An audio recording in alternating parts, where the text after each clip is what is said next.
Hi hello friends, இன்னி வீடியோவில் என்ன பார்க்க போகிறோம் அப்படின்னு பார்த்தோன்னா 6th தமிழ் இயல் 4 வந்து பார்க்க போகிறோங்க. ஆல்ரெடி வந்து நம்ம 3 லெசன் பார்த்துட்டோம். அதாவது ஃபஸ்ட்டு டேர்மில் உள்ளது, இது வந்து செகண்ட் டேர்மில் உள்ள ஃபஸ்ட்டு லெசன், அப்படி இல்லாட்டி 4th லெசன் அப்படின்னு வச்சுக்கலாம். இப்போ 4th லெசன் அதை வந்து நம்ம பார்க்கலாம். இதில் வந்து ஃபுல்லாக நம்மளை எதை பற்றி படிக்க போகிறோம் அப்படின்னு பார்த்தோன்னா கல்வியின் சிறப்பு, கல்வி பணி, நூலகம் செல்லும் வழக்கம், சொற்களின் எழுத்துக்கள் அமையும் முறை, இதை பற்றி தான் நம்ம ஃபுல்லாக பார்க்க போகிறோம். ஓகேங்களா? இப்போ ஃபஸ்ட்டு பார்த்தோம் அப்படின்னம்னா மூதுரை. ஓகேங்களா? கல்விக்கு வந்து எல்லையே இல்லை. மனிதன் பிறந்தது முதல் இறுதி வரை வந்து நம்ம வந்து லேர்ன் பண்ணிக்கிட்டே இருப்போம், கற்றுக்கிட்டே இருப்போம். கல்வியும் வந்து மனிதனை உயர்த்துகிறது. கல்வியும் வந்து என்னவாக கருதப்படுது? செல்வமாக. அதாவது ஒருத்தவங்க வந்து நம்ம நகை நட்டு இந்த மாதிரி வாங்குறத விட நகை, இடம் அதெல்லாமும் வாங்கலாம். அதை விட ஒரு பெரிய செல்வம் என்ன அப்படிங்கிறது கல்வி. ஏன்னா மற்ற செல்வங்களை வந்து மற்றவங்க திருடிக்க முடியும். ஆனால் நம்மள்ட்ட உள்ள கல்வியை வந்து யாராலையும் திருட முடியாது. மற்றவங்களுக்கு சொல்லிக் கொடுக்க இன்னும் நமக்கு வந்து வளர்ந்துக்கிட்டே தான் இருக்கும். ஓகேங்களா? அது பிறருக்கு தந்தாலும், அதான் சொல்லியிருக்காங்க, அது பிறருக்கு தந்தாலும் குறையாமல் வளரும். கல்வியை பிறரால் கைப்பற்றவோ அழிக்கவோ முடியாது. அழியா செல்வமாகிய கல்வியை கற்றவன் எங்கும் எப்போதும் சிறப்பு பெறுவான். ஓகேங்களா? பணக்காரங்கிறது வந்து பணம் காசு உள்ளவங்க கிடையாது. என்னை பொறுத்தளவுக்கு கல்வி நல்லபடியாக இருந்துச்சு அப்படின்னா அவங்க வந்து பணக்காரவங்க தான். ஓகேங்களா? அது என்னோட கருத்து, நான் சொல்கிறேன். அந்த மாதிரி தான் இங்கேயும் வந்து இவங்க சொல்லியிருக்காங்க. ஓகேங்களா? இதில் பார்த்தோம்னா ஒரு பாடல் கொடுத்துருக்காங்க. மன்னனும் மாசற கற்றோனும் சீர்தூக்கின் மன்னனின் கற்றோன் சிறப்புடையன். மன்னருக்கு தந்தேசம் அல்லால் சிறப்பில்லை, கற்றோருக்கு சென்ற இடமெல்லாம் சிறப்பு. முக்கியமானது என்ன கொடுத்துருக்காங்க? கற்றோருக்கு சென்ற இடமெல்லாம் சிறப்பு. அதாவது கல்வி கற்றவங்களுக்கு அவங்க போகிற இடமெல்லாம் எப்படி இருக்குமா? சிறப்பாக இருக்குமா அப்படின்னு சொல்லி யார் சொல்லியிருக்கா? ஔவையார். அப்போ இதை நீங்கள் எப்படி ஞாபகம் வச்சுக்கலாம்? நீங்கள் படிச்சிங்கன்னா நல்ல மேல்மேலும் நல்ல நிலைமைக்கு வரலாம் அப்படின்னு சொல்லி யார் சொல்லுவா? நம்ம வீட்டில் உள்ள வயசான பாட்டிங்க இவங்கெல்லாம் நமக்கு வந்து எடுத்து சொல்லுவாங்க. ஓகேங்களா? அப்போ அது ஔவை பாட்டி சொன்னாங்க. ஔவையார் கற்றோருக்கு சென்ற இடமெல்லாம் சிறப்பு, நல்லா படிக்கணும்னு சொல்லி பாட்டி சொன்னாங்க அப்படிங்கிற மாதிரி ஞாபகம் வச்சுக்கோங்க. ஓகேங்களா? இப்போ இதில் வந்து சொல்லும் பொருளும் பாருங்கள். மாசற அப்படிங்கிறது வந்து குறை இல்லாமல், அறங்கிறது இல்லாமல், குறை இல்லாமல். சீர்தூக்கின் அப்படிங்கிறது வந்து ஒப்பிட்டு ஆராய்ந்து. சீர்தூக்கின் அப்படின்னம்னா சீராக இருக்குதா ஒப்பிட்டு பார்த்து அதை ஆராயிறது. சீர்தூக்கின் ஒப்பிட்டு ஆராய்ந்து. தேசம் அப்படிங்கிறது நாடு. இப்போ மேலே சொன்ன அந்த பாடலுக்கு வந்து பாடலோட பொருள் கொடுத்துருக்காங்க. மன்னனையும் குறையில்லாமல் கற்றவரையும் ஒப்பிட்டு ஆராய்ந்து பார்த்தால் மன்னனை விட கற்றவரை. ஓகேங்களா? ரெண்டு பேர்த்த கம்பேர் பண்ணுறாங்க. யாரை? மன்னனையும் கற்றவரையும் ஒப்பிட்டு பார்த்தாங்க அப்படின்னம்னா யார் வந்து சிறந்தவரான்? கற்றவர் தான் சிறந்தவர். ஏன்னா ஔவையார் என்ன சொன்னாங்க? கற்றவருக்கு சென்ற இடமெல்லாம் சிறப்பு அப்படின்னு சொல்லியிருக்காங்க. மன்னனுக்கு வந்து தன் நாட்டில் மட்டுமே, அந்த மன்னர் இருக்காருன்னா எந்த நாட்டில் ஆள்றாரோ அந்த நாட்டு மக்களுக்கு மட்டும்தான் தெரியும். ஆனால் கல்வி கற்றவருக்கு நம்ம அவர் செல்கிற இடமெல்லாம் எப்படி இருக்கும்? சிறப்பாக இருக்கும் அப்படிங்கிற மாதிரி ஔவையார் சொல்லியிருக்காங்க. நூல்வழி பாருங்கள். இந்த நூலின் ஆசிரியர் வந்து ஔவையார். இவர் வந்து ஆத்திச்சுடி, கொன்றை வேந்தன், நல்வழி போன்ற நூல்களை இயற்றியுள்ளார். எந்த நூல்களை இயற்றியிருக்காரு? ஆத்திச்சுடி நம்ம எல்லாத்துக்குமே தெரிஞ்சிருந்திருக்கும். கொன்றை வேந்தன், நல்வழி. ஓகேங்களா? கொன்றை வேந்தன், அதை ஞாபகம் வச்சுக்கோங்க. அதுக்கடுத்து வந்து நல்வழி. பாட்டி வந்து நமக்கு நல்வழியில் போகிறதுக்கு தான் சொல்லுவாங்க. அதனால் நல்வழி, கொன்றை வேந்தன். ஓகேங்களா? அதை ஞாபகம் வச்சுக்கோங்க. போன்ற நூல்களை வந்து இயற்றியிருக்கிறாங்க. மூதுரை அப்படிங்கிறதுக்கு என்ன அர்த்தம் அப்படின்னோம்னா அதிலே இருக்குது. மூத்தோர் கூறும் அறிவுரை, பெரியவங்க சொல்கிற அறிவுரை, அதுக்கு பேர் தான் வந்து மூதுரை. சிறந்த அறிவுரைகளை கூறுவதால் இந்நூல் வந்து மூதுரை என பெயர் பெற்றது. இந்நூலில் எத்தனை பாடல்கள் இருக்குதாம்? 31 பாடல்கள் இருக்குது. இதை எப்படி ஞாபகம் வச்சுக்கலாம்னா, மூத்தோர் கூறும் அறிவுரைகள், அந்த வயசான பாட்டிங்க இவங்கெல்லாம் வந்து எப்போ நமக்கு அறிவுரை பண்ணுவாங்கன்னா நமக்கு வந்து அந்த 30 வயதை கடந்து 31 ஆகிறப்ப நமக்கு வந்து அறிவுரை பண்ணுவாங்க அப்படிங்கிற மாதிரி ஞாபகம் வச்சுக்கோங்க. அதனால் மூதுரையில் வந்து 31 பாடல்கள் இருக்குது. ஓகேங்களா? மாணவர்கள் நூல்களை வந்து எப்படி கற்க வேண்டும்? மாசற. ஓகேங்களா? குறையில்லாமல் அப்படின்னு சொல்லி பார்த்தோமா. இதில் வந்து மாசூரை நம்மளை கன்ஃபியூஸ் பண்ணுறதுக்கு தான் மாசூரை அப்படின்னு கொடுத்துருக்காங்க. அப்படி கிடையாது, மாசற. இடமெல்லாம் என்னும் சொல்லை பிரித்து எழுத கிடைப்பது என்ன அப்படின்னு பார்த்தோன்னா இடம் கூட்டல் எல்லாம். மாசற என்னும் சொல்லை பிரித்து எழுத கிடைப்பது வந்து மாசு கூட்டல் அற. அது பிரித்து எழுதுகிறப்ப மாசு கூட்டல் அறன்னு வரும், சேர்த்து எழுதுகிறப்ப மாசற அப்படின்னு வந்துடும். குற்றம் இல்லாதவர் என்பதனை சேர்த்து எழுத கிடைக்கும் சொல் என்ன அப்படின்னு பார்த்தோன்னா குற்றம் இல்லாதவர், சேர்த்து வந்துடும். அதுக்கடுத்து சிறப்பு கூட்டல் உடையார் என்பதனை சேர்த்து எழுத கிடைக்கும் சொல் என்ன அப்படின்னு பார்த்தோன்னா சிறப்புடையார். ஓகேங்களா? அதுக்கடுத்து இயல் 4 பார்த்தோம்னா கவிதை பேழை. துன்பம் வெல்லும் கல்வி.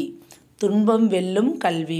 கல்வியின் அழகே அழகு என்பவர் பெரியார். கற்றபடி நிற்பதே அந்த அழகை பெறுவதற்கான வழி. கல்வி அறிவை வளர்ப்பதோடு பண்படுத்தவும் செய்யும். எவ்வளவுதான் கற்றிருந்தாலும் பண்பாடு இல்லாவிட்டால் அந்த கல்வி பயனற்று போகும். அதாவது நம்ம படிச்சிருக்கோம் அப்படிங்கிற ஒரு திமிரு தெனாவெட்டு இதெல்லாம் இருக்கக்கூடாது. எவ்வளவுதான் கற்றிருந்தாலும் என்ன இருக்கணுமா, பண்பாடு இருக்கணுமா. பண்பாடு இல்லாவிட்டால் அந்த கல்வி பயனற்று போகும். எப்பொழுதுமே நமக்கு நிறைய விஷயங்கள் தெரிஞ்சிருந்தாலும் மற்றவங்க சொல்கிறப்ப வந்து நம்ம காது கொடுத்து கேட்கணும். நமக்கு தான் எல்லாம் தெரியுமே அப்படின்னு சொல்லிட்டு ஒரு கெத்தாக அந்த மாதிரிலாம் இருக்கக்கூடாது அப்படிங்கிற மாதிரி சொல்லியிருக்காங்க. ஓகேங்களா. நீங்கள் கல்வி கற்றிருந்தாலும் நீங்கள் வந்து பண்பாடோடு இருந்தால் மட்டும்தான் அது வந்து பயனாக வரும். பண்பாடு இல்லை அப்படின்னோம்னா நீங்கள் கற்ற கல்வி எல்லாமே வந்து பயனற்று போகும் அப்படின்னு சொல்லியிருக்காங்க. பண்பட்ட மனிதரின் புகழே பல்லாண்டு நிலைத்திருக்கும். ஓகேங்களா. பண்பட்ட மனிதரின் புகழ் வந்து எப்படி இருக்குமா, பல்லாண்டு நிலைத்திருக்குமா. நீங்கள் நல்ல கல்வி கற்று நல்ல திறமையாக இருந்து ஆனால் வந்து ஒரு பண்பாடே இல்லாமல் இருந்தீங்கன்னா நீங்கள் கல்வி கட்டுறதுனால சிறந்து இருப்பீங்க. ஆனால் உங்களோட புகழ் வந்து என்னவாக இருக்கும், நிலைத்து இருக்காது. அந்த பிள்ளை என்ன தான் படிச்சிருந்தாலும் ரொம்ப திமுருப்பா அப்படிங்கிற மாதிரி தான் பேசுவாங்க. இதே இது உங்களுக்கு பண்பாடோடு இருந்துச்சுன்னா அந்த பொண்ணு எவ்வளோ படிச்சிருந்தாலும் ஒரு பெரியவங்களுக்கு எப்படி மரியாதை கொடுக்குது, எவ்வளோ வந்து பண்பாடோடு நடந்துக்குது, எவ்வளோ பண்பாக நடந்துக்குது அப்படிங்கிற மாதிரி சொல்லுவாங்க. ஓகேங்களா. அப்போ வந்து நம்ம கல்வியோடு சேர்ந்து நம்மளோட அந்த பண்பட்ட அந்த பண்பும் வந்து இருக்கணும் அப்படிங்கிற மாதிரி கொடுத்துருக்காங்க. அந்த மாதிரி வர்ற புகழ் தான் வந்து நிலைத்து இருக்கும். எனவே படிப்போம், பண்பாட்டோடு நிற்போம், பார்ப்போற்று வாழ்வோம். அதனால் நம்ம முதல்ல படிப்போம். ஓகேங்களா. ஃபஸ்ட்டு படிப்போம், அப்புறம் பண்பாட்டோடையும் சேர்ந்து படிப்போம், பார்ப்போற்ற வாழ்வோம். பார் அப்படிங்கிறது இந்த உலகம் போற்றபடி நம்ம வாழுவோம் அப்படின்னு சொல்லியிருக்காங்க. இதுக்கு வந்து ஒரு பாடல் கொடுத்துருக்காங்க. ஏட்டில் படித்ததோடு இருந்து விடாதே, நீ ஏன் படித்தோம் என்பதனை மறந்து விடாதே, நாட்டின் நெறி தவறி நடந்து விடாதே, நம் நல்லவர்கள் தூற்றும்படி வளர்ந்து விடாதே, மூத்தோர் சொல்லும் வார்த்தைகளை மீறக்கூடாது, பண்பு முறைகளிலும் மொழிதனினும் மாறக்கூடாது, மாற்றார் கைப்பொருளை நம்பி வாழக்கூடாது, தன் மானமில்லா கோழையுடன் சேரக்கூடாது, தன்மானமில்லா கோழையுடன் சேரக்கூடாது, துன்பத்தை வெல்லும் கல்வி கற்றிட வேணும், நீ சோம்பலை கொள்ளும் திறன் பெற்றிட வேணும், வம்பு செய்யும் குணம் இருந்தால் விட்டிட வேணும், அறிவு வளர்ச்சியிலே வான் முகட்டை தொட்டிட வேணும், வெற்றி மேல் வெற்றி வர விருது வர பெருமை வர மேதைகள் சொன்னது போல் விளங்கிட வேண்டும், பெற்ற தாயின் புகழும் நீ பிறந்த மண்ணின் புகழும் வற்றாமல் உன்னோடு வாழ்ந்திட வேண்டும். ஓகேங்களா. இந்த மாதிரி வந்து நம்ம இப்படிலாம் இருக்கணும் அப்படிங்கிற மாதிரி சொல்லியிருக்காங்க. யார் சொல்லியிருக்கா, பட்டுக்கோட்டை கல்யாண சுந்தரம். ஓகேங்களா. பட்டுக்கோட்டை கல்யாண சுந்தரம் என்ன சொல்லியிருக்காரு, நீங்கள் வந்து ஏட்டில் படித்ததோடு இல்லாமல் ஏன் படித்தோம் அப்படிங்கிறதையும் மறந்துடாதீங்க, நாட்டில் உள்ள நெறி தவறி நடந்து விடாதே, ஓகேங்களா, நல்லவர்கள் தூற்றும்படி வளர்ந்து விடாதே அப்படிங்கிற மாதிரி சொல்கிறாங்க. எப்படிலாம் இருக்கக்கூடாது அப்படிங்கிறத ஃபஸ்ட்டு ஒரு 8 லைனில் சொல்லிவிட்டு அதுக்கப்புறம் வந்து எப்படிலாம் இருக்கணும் அப்படிங்கிறதையும் சொல்லியிருக்காங்க. ஓகேங்களா. எல்லாமே வந்து கல்வியை மீன் பண்ணி தான் சொல்லியிருப்பாங்க. கல்வியோடு சேர்ந்து அந்த பண்பும் இருக்கணும் அப்படின்னு சொல்லிட்டு யார் சொல்லியிருக்கா, பட்டுக்கோட்டை கல்யாண சுந்தரம். இது எப்படி ஞாபகம் வச்சுக்கலாம்னா, துன்பம் வெல்லும் கல்வி. துன்பம் வெல்லும் கல்வி இது வந்து பட்டுக்கோட்டை கல்யாண சுந்தரம். நீங்கள் நல்லா படிச்சிங்க அப்படின்னம்னா நல்ல பட்டு உடுத்தலாம், கோட்டைகளுக்கு நிறைய கோட்டைகளுக்கு போகலாம். ஓகேங்களா. நல்லா படித்து மென்மேலும் நல்ல நிலைமைக்கு வந்தீங்க அப்படின்னம்னா உங்களுக்கு கல்யாணம் பண்ணுவாங்க அப்படிங்கிற மாதிரி ஞாபகம் வச்சுக்கோங்க. துன்பம் வெல்லும் கல்வி. கல்வி ஒரு இது நல்லபடியாக இருந்துச்சுன்னா நீங்கள் நல்லா பட்டு உடுத்தலாம், கல்யாணம் பண்ணிக்கலாம், கோட்டைக்கு போகலாம் அப்படிங்கிற மாதிரி நீங்கள் ஞாபகம் வச்சுக்கோங்க. இது வந்து நான் வந்து ஃபன்னியாக உங்களுக்கு ஞாபகம் இருக்கணும் அப்படிங்கிறதுக்காக சொல்கிறது. நான் இந்த மாதிரி தான் படிப்பேன், நீங்கள் இந்த மாதிரி தான் மனப்பாடம் பண்ணணும்னு அவசியம் கிடையாது. நான் நிறைய வீடியோவில் சொல்லிக்கிட்டு தான் வரேன். உங்களுக்கு எந்த மாதிரி உங்களுக்கு இது நல்லா தெரியும் அப்படின்னோம்னா விட்டுருங்க. ஃபஸ்ட் டைம் படிக்கிறவங்களுக்கு கொஞ்சம் இந்த மாதிரி வந்து ஞாபகம் வச்சுக்கிட்டா ஈஸியாக இருக்கும். பட்டுக்கோட்டை கல்யாண சுந்தரம். சொல்லும் பொருளும் பாருங்கள், தூற்றும்படி இகழும்படி. மற்றவங்க வந்து நம்மளை வந்து ஒரு கை காமிச்சு, அதாவது அவங்க நம்மளை பற்றி தப்பாக பேசாதபடி, அதான் தூற்றும்படி இகழும்படி. மூத்தோர் அப்படின்னம்னா பெரியோர், மேதைகள்னால் அறிஞர்கள், மாற்றார் அப்படின்னம்னா மற்றவர், நெறி அப்படின்னம்னா வழி. இந்த மாதிரி ஒரு நெறிமுறையில் தான் நம்ம வாழணும் அப்படிங்கிறது. வற்றாமல் அப்படிங்கிறது வந்து அழியாமல். பாடலின் பொருள் என்ன சொல்லியிருக்காங்க, நாம் நூல்களை கற்றதோடு இருந்து விடக்கூடாது, கற்றதன் பயனை மறக்கக்கூடாது, நம் நாட்டின் நெறி தவறி நடக்கக்கூடாது, நல்லவர்கள் குறை சொல்லும்படி வளரக்கூடாது. இதெல்லாம் வந்து சொல்கிறாங்க. ஃபஸ்ட் எடுத்தோன்னா இப்படிலாம் நீ இருக்கக்கூடாதுப்பா அப்படின்னு சொல்லிட்டு. அடுத்து என்ன சொல்கிறாங்க, பெரியோர் கூறும் அறிவுரைகளை மீறக்கூடாது, பிறரிடம் பழகும் முறையிலும் பேசும் முறையிலும் பண்பு நெறி மாறக்கூடாது, பிறர் உழைப்பில் வாழக்கூடாது. மெயின் என்னது, பிறர் உழைப்பில் வாழக்கூடாது, தன்மானம் இல்லாத கோழைகளுடன் சேரக்கூடாது, துன்பத்தை நீக்கும் கல்வியினை கற்க வேண்டும், சோம்பலை போக்கிட வேண்டும். ஓகேங்களா, இந்த மாதிரிலாம் இருக்கக்கூடாது, இப்படிலாம் இருக்கணும் அப்படிங்கிறதையும் கொடுத்துருக்காங்க. பிறருடன் வம்பு செய்யும் வழக்கம் இருந்தால் அதை விட்டுவிட வேண்டும். வானை தொடும் அளவுக்கு நம்ம என்ன பண்ணணும், நம்மளோட அறிவை வளர்த்துக்கிட்டே இருக்கணும். மேலான அறிஞர்களுக்குரிய அறிவுரைகளின்படி வாழ வேண்டும். அதன் மூலம் வெற்றிகளையும் விருதுகளையும் பெருமையையும் பெற வேண்டும். பெற்ற தாயின் புகழும் நம் தாய்நாட்டின் புகழும் அழியா வகையில் இருக்க வேண்டும். இப்போ அதுக்கடுத்து வந்து நூல்வெளி பார்க்கலாம். எளிய தமிழில் சமூக சீர்திருத்த கருத்துக்களை வலியுறுத்தி பாடியவர் பட்டுக்கோட்டை கல்யாண சுந்தரனார். இந்த பட்டுக்கோட்டை கல்யாண சுந்தரனார் யார் அப்படின்னம்னா சமூக சீர்திருத்த கருத்துக்களை வலியுறுத்தி வந்து பாடுவார். அது வந்து எளிய தமிழில் எல்லாத்துக்குமே ரொம்ப புரிகிற மாதிரி இருக்கும். இப்போ வேறு பாடின பாடல் வந்து நமக்கு பாடலோட அர்த்தம் நமக்கு கொடுக்கலனாலும் நமக்கு ஈஸியாக நம்ம வந்து டெய்லி ரொட்டீனில் என்ன பேசுவோமோ அந்த மாதிரி இதே தான் இருந்துச்சு. அதை தான் அவங்க சொல்கிறாங்க. எளிய தமிழில் வந்து சமூக சீர்திருத்தம், ஓகேங்களா, சொசைட்டிக்கு தேவையான சீர்திருத்த கருத்துக்களை எல்லாத்தையும் ஒரு வலியுறுத்தி பாடியிருக்காரு பட்டுக்கோட்டை கல்யாண சுந்தரம். ஓகேவா, பட்டுக்கோட்டை கல்யாண சுந்தரம் என்ன ஞாபகம் வச்சுக்க சொல்லியிருக்கேன், துன்பம் வெல்லும் கல்வி, எப்படிலாம் இருக்கக்கூடாது எப்படிலாம் இருக்கணும் அப்படிங்கிறது எல்லாத்தையுமே அவர் சொல்லுவார். திரை இசை பாடல்களில் உழைப்பாளிகளின் உயர்வை, பழைய பாடல்கள்லாம் கேட்டு பார்த்தீங்க அப்படின்னம்னா உங்களுக்கு வந்து ரொம்ப நல்லாயிருக்கும். அதெல்லாம் அது எல்லாமே வந்து யார் பாடினது, மேக்ஸிமம் அந்த சாங்ஸ் எல்லாமே பட்டுக்கோட்டை கல்யாண சுந்தரம் ஓகேவா, அவர் வந்து எழுதி கொடுத்தது தான். மக்கள் கவிஞர், அதாவது மக்கள் எல்லாத்துக்குமே, ஏன்னா பழைய பாடல்கள்லாம் இன்னமும் நம்ம அப்பா நம்ம தாத்தா இவங்கள்ட்டலாம் கேட்டோம்னா அவங்களுக்கு ரொம்ப பிடிக்கும்னு சொல்லுவாங்க. தட் மீன்ஸ் அதனால் அவரை வந்து என்னென்னு சொல்லியிருக்காங்க, மக்கள் கவிஞர் அப்படின்னு சொல்லியிருக்காங்க. ஓகேங்களா, மாணவர் வந்து பிறர் வந்து எப்படி நடந்துக்கணும், பிறர் போற்றும்படி மாணவர் பிறர் எப்படி நடக்கக்கூடாதுன்னு சொல்லியிருக்காங்க, தூற்றும்படி நடக்கக்கூடாது.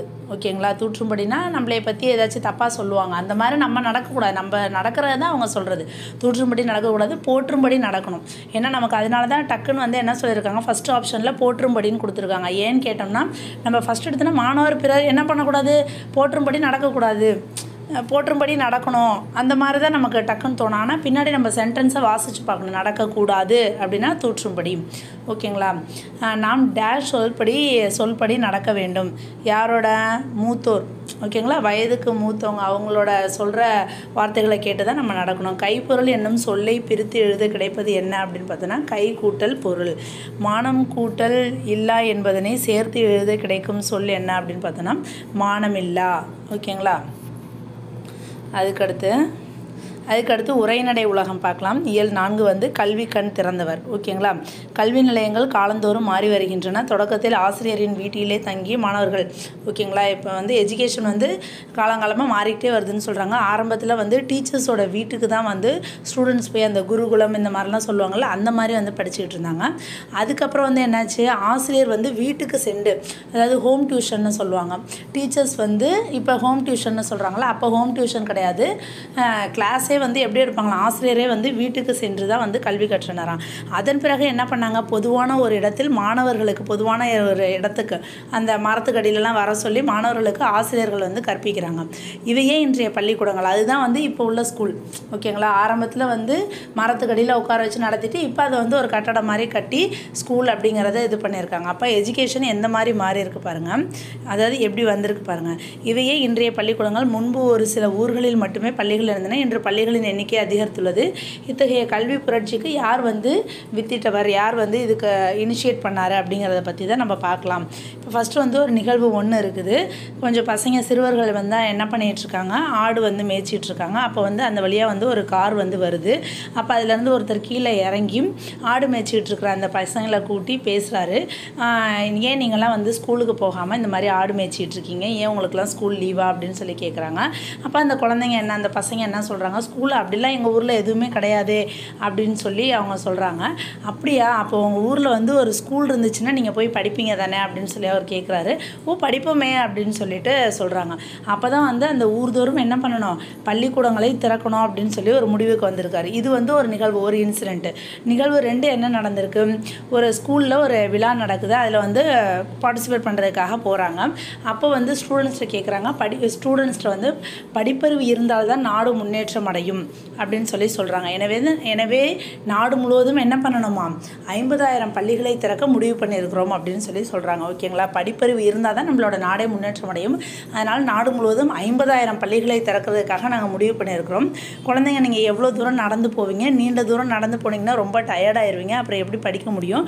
அதனால் என்ன பண்ணணும், 1 மைல் தூரத்தில் வந்து ஆரம்ப பள்ளி, 3 மைல் தூரத்தில் என்னது நடுநிலை பள்ளி, 5 மைல் தூரத்தில் என்ன உயர்நிலை பள்ளி, இந்த மாதிரி ஸ்டார்ட் பண்ணணும் அப்படிங்கிற ஒரு திட்டம் அப்படின்னு அவர் சொல்கிறார். ஓகேங்களா? ஃபஸ்ட்டு என்னது, நாடு முழுவதும் வந்து என்னது 50,000 ஸ்கூல் வந்து ஓப்பன் பண்ணணும்.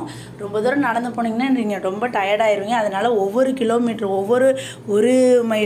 கிலோமீட்டரில் 1 மைல் தூரத்துக்கு வந்து என்னது ஆரம்ப பள்ளி, 3 மைல் தூரத்துக்கு நடுப்புற வந்து நடுநிலை பள்ளி இருக்கணும், 5 மைல் தூரத்துக்கு நடுப்புற வந்து உயர்நிலை பள்ளி இருக்கணும். இந்த மாதிரி வந்து ஒரு திட்டம் வச்சுருக்கோம் அப்படிங்கிற மாதிரி சொல்லியிருக்காங்க.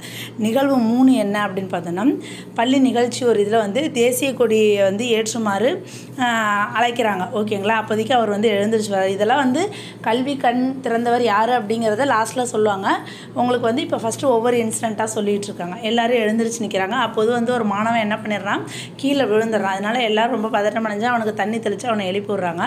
மயக்கம் தெளிஞ்சோன்னா அந்த பையன்ட்ட வந்து அவர் கேட்குறாரு, காலையில் சாப்பிட்டியா அப்படின்னா, நான் எதுவும் சாப்பிடல அப்படின்னா, ஏன் சாப்பிடல அப்படின்னா, சாப்பிட எங்கள் வீட்டில் எதுவும் இல்லை அப்படின்னு சொல்கிறாங்க.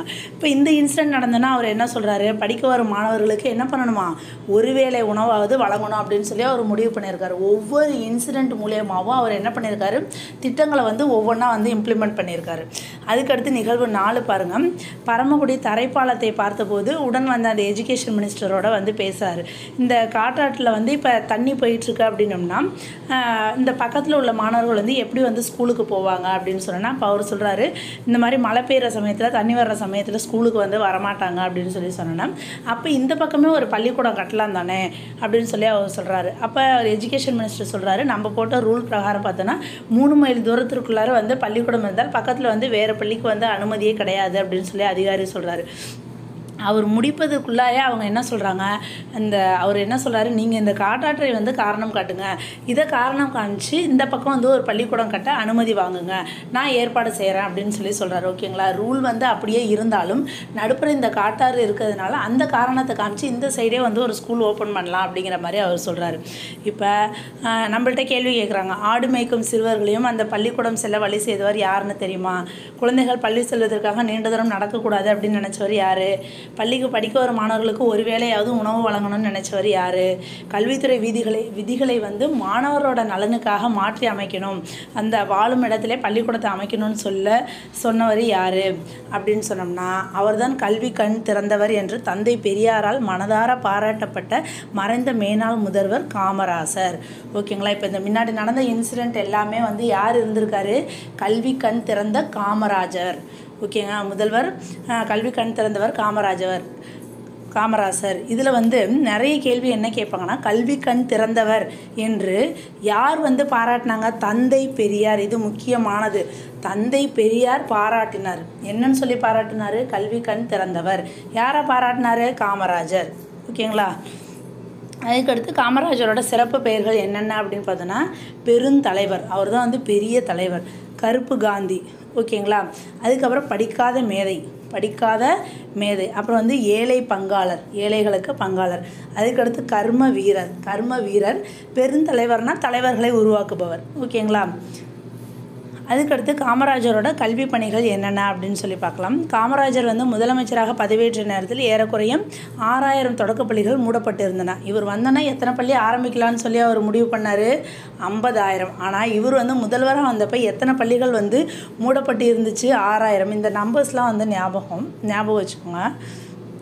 6000 தொடக்கப்பள்ளிகள் வந்து மூடப்பட்டு இருக்குது. அவற்றை உடனடியாக என்ன பண்ணியிருக்காரு? திறக்கணும்னு சொல்லியிருக்காரு. எல்லாத்துக்கும் வந்து என்ன பண்ணணுமா? இலவச கட்டாய கல்வி இருக்கணும் அப்படின்னு சொல்லிட்டு சட்டத்தை வந்து ஏற்றிருக்காரு. மாணவர்கள் பசியின்றி படிக்க என்னது மதிய உணவு திட்டத்தை கொண்டு வந்திருக்காரு. பள்ளிகளில் ஏற்றத்தாழ்வே இருக்கக்கூடாது அப்படிங்கிறதுக்காக சீருடை திட்டம்.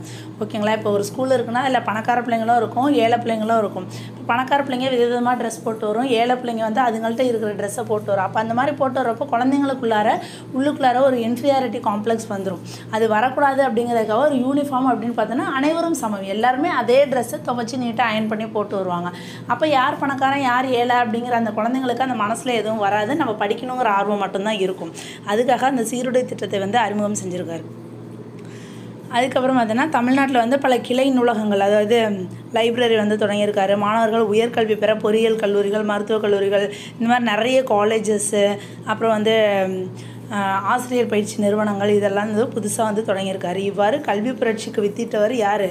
நம்மளோட கல்வி புரட்சிக்கு வித்திட்டவர் யார்? காமராஜர். அவர் வந்து கல்வி கண் திறந்தவர் அப்படின்னு சொல்லி யார் பாராட்டினா? தந்தை பெரியார். ஓகேங்களா? அதுக்கடுத்து காமராஜருக்கு தமிழக அரசு செய்த சிறப்புகள் என்னென்ன அப்படின்னு பார்த்தோன்னா, மதுரை பல்கலைக்கழகத்திற்கு மதுரை காமராஜர் பல்கலைக்கழகம் என பெயர் சூட்டப்பட்டது. மதுரையில் ஒரு யூனிவர்சிட்டி இருக்குது. அந்த யூனிவர்சிட்டிக்கு பேர் என்ன வச்சுருக்காங்க? மதுரை காமராஜர் பல்கலைக்கழகம் அப்படின்னு சொல்லியிருக்காங்க. நடுவண் அரசு வந்து 1976 என்ன விருது வழங்கியிருக்காங்க? பாரத ரத்னா. இந்த நம்பர்ஸ்லாம் நீங்கள் மனப்பாடம் பண்ணி தான் ஆகணும். 1976 76. காமராஜர் வாழ்ந்த சென்னை இல்லம் மற்றும் விருதுநகர் இல்லம் ஆகியன அரசுரிமை ஆக்கப்பட்டு நினைவு இல்லங்களாக. அந்த காமராஜர் வாழ்ந்தது எந்தெந்த இல்லம்? சென்னை இல்லம், விருதுநகர் இல்லம். இது ரெண்டும் வந்து அரசுரிமை கவர்மெண்ட்டுக்கு கீழே வந்து அது வந்து நினைவு இல்லங்களாக மாற்றப்பட்டது. சென்னை மெரினா கடற்கரையில் இவருக்கு என்னது? ஒரு சிலை ஒன்று இருக்குது. சென்னையில் உள்ள உள்நாட்டு விமான நிலையத்திற்கு காமராஜர். ஓகேங்களா? சென்னையில் உள்ள உள்நாட்டு விமான நிலையத்திற்கு வந்து காமராஜர் பெயர் சூட்டப்பட்டுள்ளது. கன்னியாகுமரியில் காமராஜருக்கு வந்து மணிமண்டபம் வந்து அமைச்சிருக்காங்க. எந்த வருஷம் அப்படின்னு பார்த்தோன்னா 2/10/2000. ஓகேங்களா? 2/10/2000 வந்து கன்னியாகுமரியில் காமராஜருக்கு மணிமண்டபம் வந்து கட்டியிருக்காங்க. இதெல்லாம் வந்து காமராஜருக்கு தமிழக அரசு செய்த சிறப்புகள். அதுக்கடுத்து பள்ளிக்கூடம் செல்லாததற்கு ஆடு மேய்க்கும் சிறுவன் கூறிய காரணம் என்ன அப்படின்னு பார்த்தோன்னா, ஊரில் பள்ளிக்கூடம் இல்லை. பசியின்றி என்னும் சொல்லை பிரித்து எழுத கிடைப்பது என்ன அப்படின்னு பார்த்தோன்னா, பசி கூட்டல் இன்றி. படிப்பறிவு என்னும் சொல்லை பிரித்து எழுத கிடைப்பது என்ன அப்படின்னு பார்த்தோன்னா, படிப்பு கூட்டல் அறிவு. காடு கூட்டல் ஆறு என்பதனை சேர்த்து எழுத கிடைக்கும் சொல் என்ன அப்படின்னு பார்த்தோன்னா, காட்டாறு.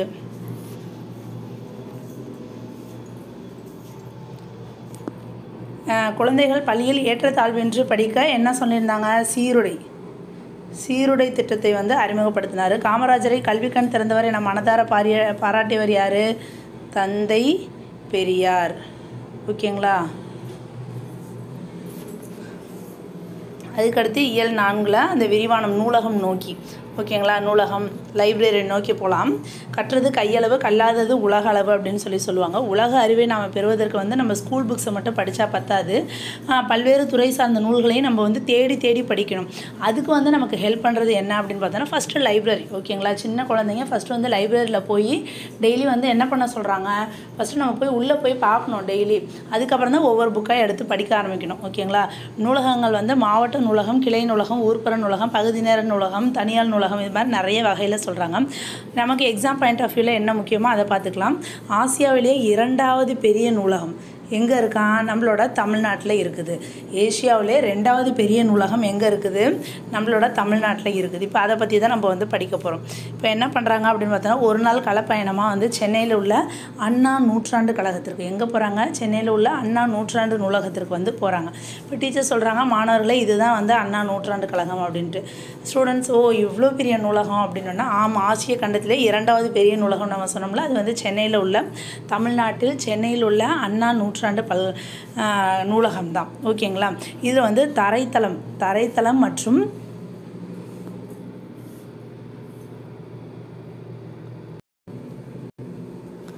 இது வந்து ஆசிய கண்டத்திலே 2வது பெரிய நூலகம் இதுதான். இதில் வந்து என்ன இருக்குது அப்படின்னு பார்த்தோன்னா, தரைத்தளம் மற்றும் 8 அடுக்குகளை கொண்டது. தரைத்தளமும் 8 ஃப்ளோர் வந்து இதில் இருக்குது. இதன் பரப்பளவு மட்டும் திருப்பி என்னது? 8 ஏக்கர். ஓகேங்களா? 8 ஃப்ளோர் இருக்குது. தரைத்தளம் மற்றும் 8 ஃப்ளோர். அதுக்கப்புறம் பரப்பளவு வந்து 8 ஏக்கர். இப்போ நம்ம வந்து உள்ளே போய் பார்க்கலாம் அப்படின்னு சொல்கிறாங்க. ஆசிய கண்டத்திலே மிகப்பெரிய நூலகம் எங்கே இருக்குன்னா சைனா.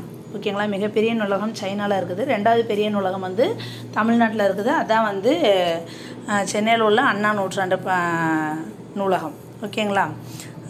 இந்த படத்தில் இருப்பவர் யார் அப்படின்னு சொல்லி ஒரு பொண்ணு கேட்குது. அப்போ அங்கே உள்ளவங்க சொல்கிறாங்க, இவர் தான் வந்து முனைவர் ரா அரங்கநாதன். இந்த ஃபோட்டோவில் உள்ளவர் யார்? முனைவர் ரா அரங்கநாதன்.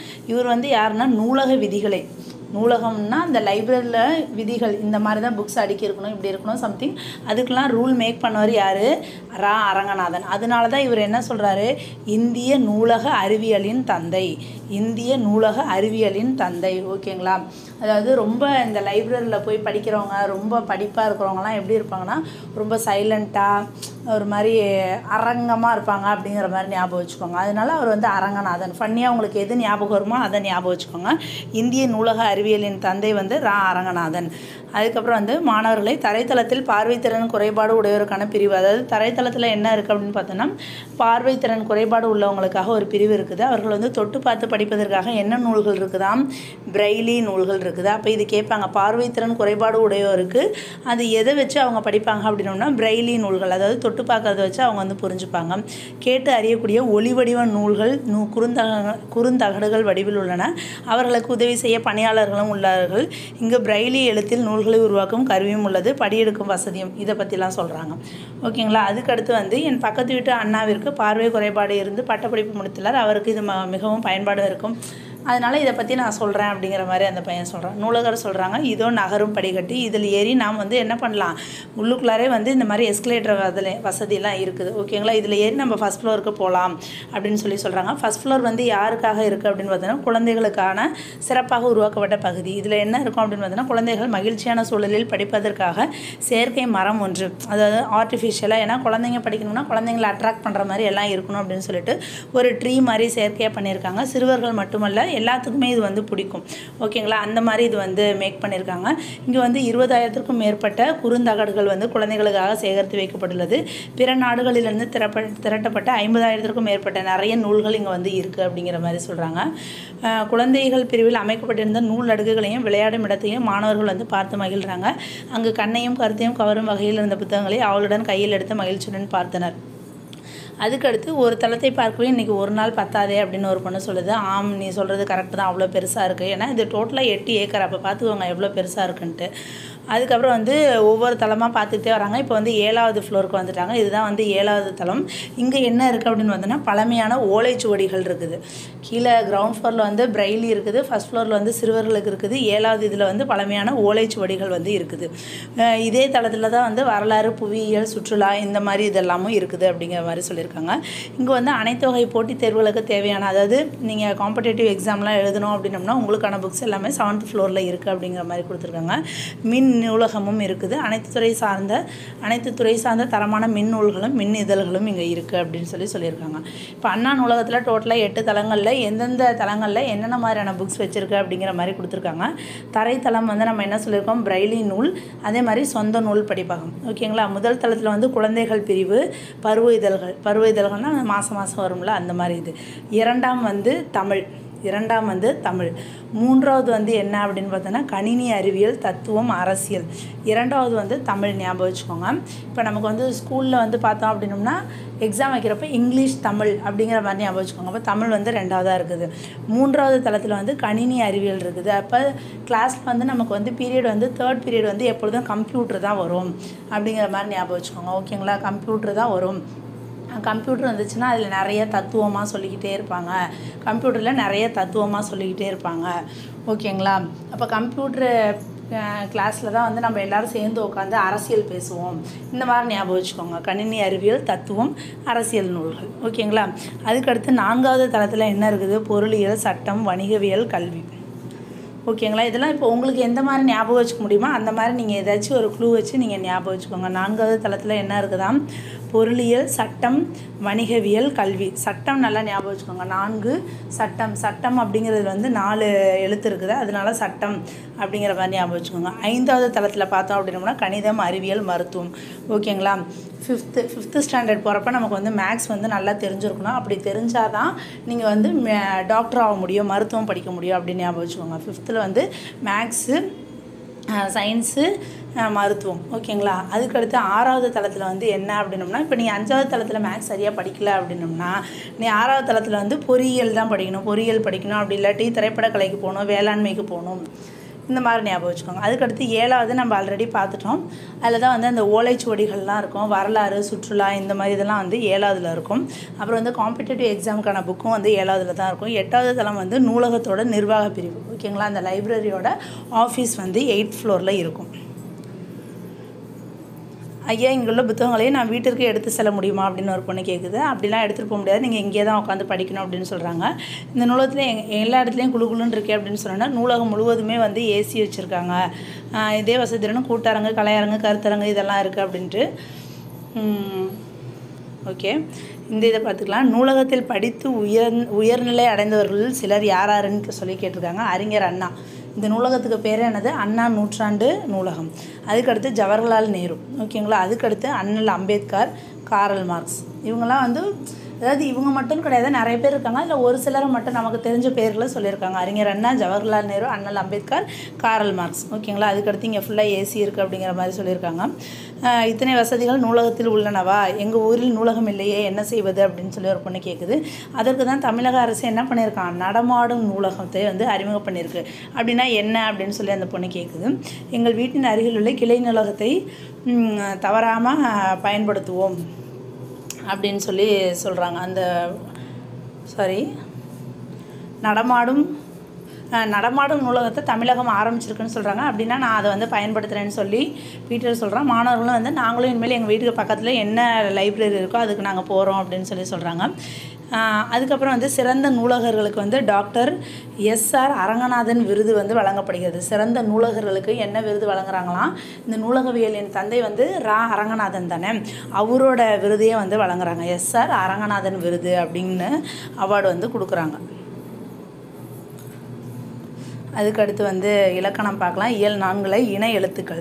சில எழுத்துக்களுக்கு இடையே ஒலிக்கும் முயற்சி, பிறக்கும் இடம் ஆகியவற்றில் ஒற்றுமை உண்டு. இவ்வாறு ஒற்றுமை உள்ள எழுத்துக்கள் இன எழுத்துக்கள். இன எழுத்துனா என்ன அப்படின்னு பார்த்தோன்னா, ஒலிக்கும் முயற்சியும் பிறக்கும் இடம். நம்ம ஒரு எழுத்தை வந்து உச்சரிக்கிறோம் அப்படின்னோம்னா அதோட ஒலிக்கும் முயற்சியும் அது எந்த இடத்துல இருந்து பிறக்குது, நம்ம வாயில் எந்த இடத்துல பிறக்குது, அது ரெண்டும் வந்து ஒரு ஒற்றுமையாக இருக்குமா, அந்த ஒற்றுமை உள்ள எழுத்துக்களுக்கு தான் வந்து இன எழுத்துக்கள் அப்படின்னு சொல்லி இன எழுத்துக்கள் எனப்படும். இப்போ வந்து 6 வல்லின மெய்யெழுத்துக்களும் 6 மெல்லின எழுத்துக்களும் இன எழுத்துக்கள்.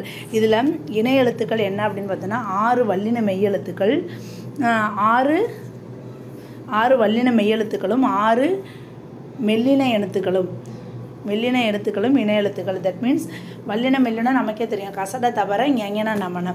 ஓகேங்களா.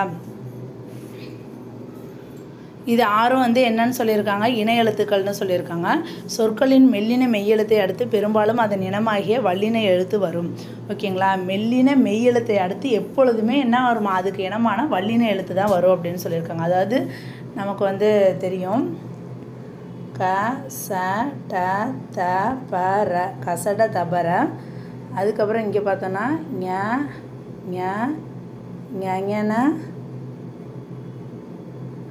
நமன. ஓகேங்களா. இது வந்து வல்லின எழுத்து, இது வந்து மெல்லின எழுத்து. மெல்லின எழுத்து வந்தோடனே அதுக்கு இனமான வல்லின எழுத்து தான் வரும், மெய் எழுத்து. அப்படி தான் வரும்னு சொல்கிறாங்க. இப்போ இதில் ஃபஸ்ட் எழுத்து என்னது? ஞா இருக்குது. இப்போ இங்கேன்னு வந்தோன்னா அதுக்கு பக்கத்தில் என்ன வந்துடுது? இக்கு வந்துடுது. அதுக்கடுத்து என்னது? இந்த ஞா இருக்குது. இது புள்ளி வச்சு மெய் எழுத்து இது வந்துருச்சுன்னா அதுக்கு பக்கத்தில் என்ன வருது? இச்சு வருது. இப்போ இந்த லாஸ்ட் இது எடுத்துக்கோங்களேன். என்ன இந்த இதுக்கு பக்கத்தில் எந்த ரா வருது? இது. ஓகேங்களா. இந்த 6 ஞாபகம் வச்சிட்டோம்னா நமக்கு வந்து மெல்லின எழுத்து வந்ததுக்கப்புறம் அதுக்கு இனமான வல்லின மெய்யெழுத்தே தான் வருது அப்படின்னு சொல்லி சொல்கிறாங்க. அதனால இது வந்து என்னது? இன எழுத்துக்கள். அதுக்கு எக்ஸாம்பிள் வந்து கொடுத்துருக்காங்க.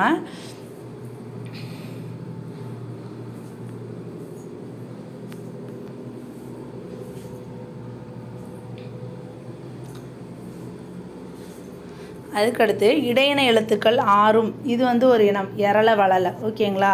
ஒரே இனம். அதுக்கப்புறம் அ இ இ உ ஏ ஐ ஓ ஓ நம்ம தமிழ் அந்த உயிரெழுத்துக்கள் இருக்குது பார்த்தீங்களா, அது வந்து எப்படி கொடுத்துருக்காங்க பாருங்கள். ஆ வந்துச்சுன்னா அதுக்கு இனமான ஆ வருது, ஈனா ஈ வருது, ஊனா ஊ, ஏனா ஏ. இதே இது ஐ வந்துச்சுன்னா அதுக்கு இனமாக எந்த எழுத்து வந்துடுது? ஈ வந்துடுது. ஓனா ஓ, அவுனா ஊ வந்துடுது. இது ரெண்டு மட்டும் நீங்கள் ஞாபகம் வச்சுக்கணும். ஐ அப்படின்னா ஈ வருது, அவு அப்படின்னா ஊ வருது. ஓகேங்களா. மீதி எல்லாத்துக்கும் நமக்கு இன எழுத்து நம்மளே வந்து சொல்லிடலாம். மெய்யெழுத்துக்களைப் போலவே உயிரெழுத்துக்களிலும் இன எழுத்துக்கள், அதான் நம்ம பார்த்தோம்ல, அதான் உயிரெழுத்துக்கள்லையும் இன எழுத்து இருக்குது. உயிரெழுத்துக்களில் என்ன பண்ணியிருப்பாங்க? குறிலுக்கு நெடில், நெடிலுக்கு குறில் வந்து இன எழுத்து. இதை தான் நம்ம இப்போ பார்த்தோம். குறில் எழுத்து இல்லாத ஐக்கும் அவ்வுக்கும் என்ன வருது? ஐனா ஈ, அவுனா ஊ. இதை நம்ம படிச்சிட்டோம்.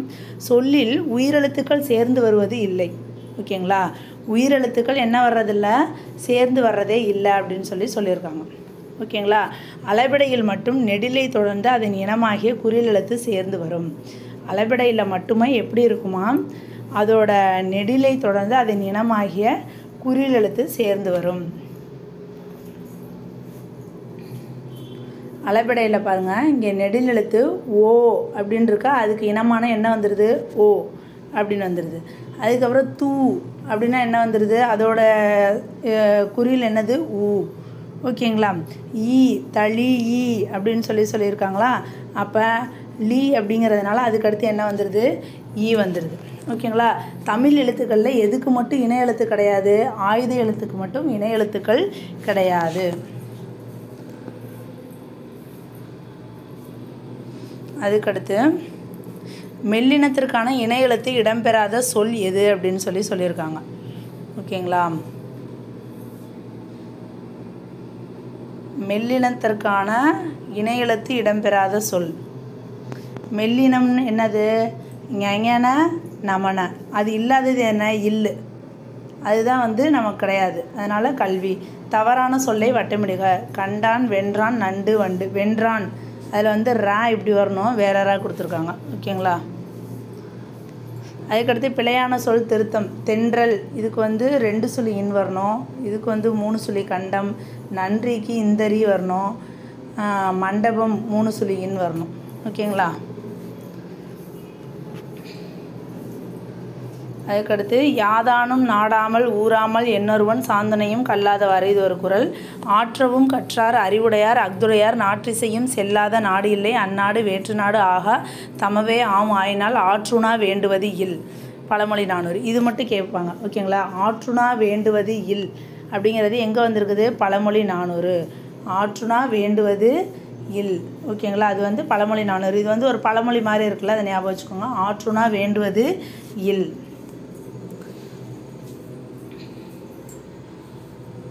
அதுக்கடுத்து காமராஜர் பிறந்த நாள். ஓகேங்களா.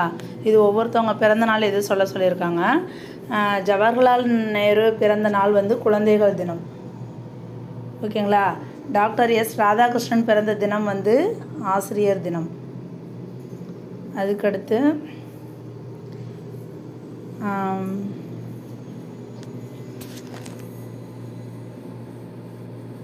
மாணவர் தினம் அப்துல் கலாம் பிறந்த நாள். தேசிய இளைஞர் தினம் விவேகானந்தர் பிறந்த நாள். கல்வி வளர்ச்சி நாள் காமராஜர் பிறந்த நாள். ஓகேங்களா.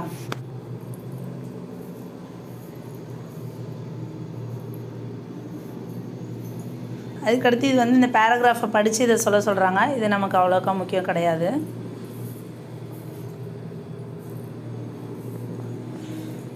அதுக்கடுத்து இந்த கலைச்சொல் அறிவம், இதை பார்த்துக்கோங்க. எல்லா லெசன்லையுமே லாஸ்ட்டில் கொடுத்துருப்பாங்க, அதை மறந்துடாமல் படிச்சுக்கோங்க. தெரிஞ்சதாக இருந்தாலும் ஜஸ்ட் ஒன் டைம் கோத்ரூ பண்ணிக்கோங்க. கல்வி அப்படிங்கிறது எஜுகேஷன்.